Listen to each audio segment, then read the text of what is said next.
existe pecado do lado de baixo do Equador. Vamos fazer um pecado rasgado, suado, a todo vapor. Me deixa ser teu escracho, capacho, teu cacho e... Olá, pessoal! Bom, na nossa vídeo-resenha, vamos tentar, com base no textos propostos, abordar o tema da intencionalidade política por trás da historiografia das academias. Em O Cego e o Coxo, Pedro Teles da Silveira demonstra que a Academia Real da História Portuguesa, instituição fundamental para a autonomização da historiografia lusa, era dependente do mecenato da coroa. Assim, motivos políticos influenciaram no trabalho dos letrados, que produziram algo muito mais próximo da dita história oficial, buscando reforçar a autoridade instituída. É um movimento diferente daqueles que temos nos filósofos iluministas franceses, que buscavam, por meio da crítica, solapar a autoridade em vez de sancioná-la.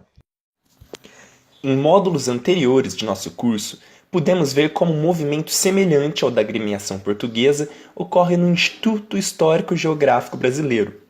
Como o financiamento da instituição provinha do imperador, que chegou inclusive a frequentar algumas de suas reuniões e sugerir temas para estudo, questões podem ser levantadas acerca da intencionalidade por trás de suas publicações. Aliás, o projeto historiográfico do Instituto de construir um passado e uma identidade nacional alinha-se ao projeto político nacional promovido pela coroa. E em relação às agremiações de letrados existentes na América Portuguesa e setecentista, isto é, a Academia Brasílica dos Esquecidos e a Academia Brasílica dos Renascidos, qual a intencionalidade política por trás de sua historiografia?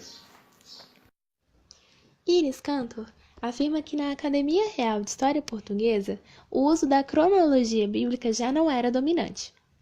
Com o estabelecimento do Marco Zero da história lusa na vitória de Afonso Henriques na Batalha de Eurique, e não no dilúvio bíblico, há uma desacralização da historiografia, uma passagem do providencialismo teológico para o providencialismo monárquico.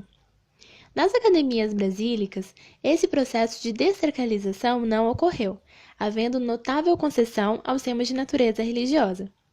Como mostra Iris Cantor, a recusa à desacralização é estratégica, transforma a América em sujeito e objeto da história universal. As discussões dos acadêmicos renascidos incluíam problemas de investigação relacionados com o significado teológico da colonização, como, por exemplo, se o descobrimento da América e a conversão dos seus habitantes foram profetizados por alguns santos, pelos profetas do Testamento Velho e Novo. A formulação dessas questões representava uma tentativa de universalização ou de ocidentalização do passado americano.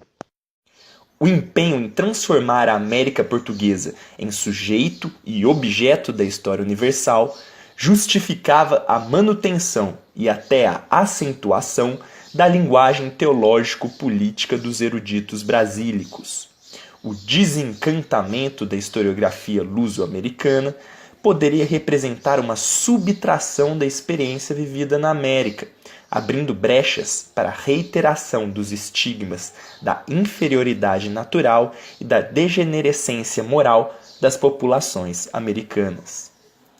Aliás, na música de abertura do vídeo, Não Existe Pecado ao Sul do Equador, Chico Buarque joga, de maneira carnavalesca, com essa noção de degenerescência moral dos povos do Novo Mundo, ao afirmar que não existe pecado do lado de baixo do Equador. Para que a América fosse inserida nessa história universal, que de universal na verdade não tinha nada, sendo cristã e europeia, o universo indígena deveria se aproximar do universo cultural europeu. Daí, a aproximação de figuras da cultura indígena, como o pai Sumé, a personagens das narrativas bíblicas, como o apóstolo Tomé. Essa é uma postura de grande violência. O eu europeu ignora as formas que o outro indígena tem de se relacionar com o seu próprio passado, impondo-lhe uma nova. A história participa frequentemente desse processo violento. Sanjay Seth, intelectual vinculado ao pós-colonialismo, mostra como a história é um código europeu, apenas uma das formas possíveis que temos para nos relacionar com o passado, o tempo e a memória. Contudo, ela é frequentemente tomada como universal e hierarquicamente superior a outros códigos, vez que seria fruto da razão e das luzes europeias. Assim, outras narrativas, como aquela dos mitos e dos épicos, são colocadas em segundo plano.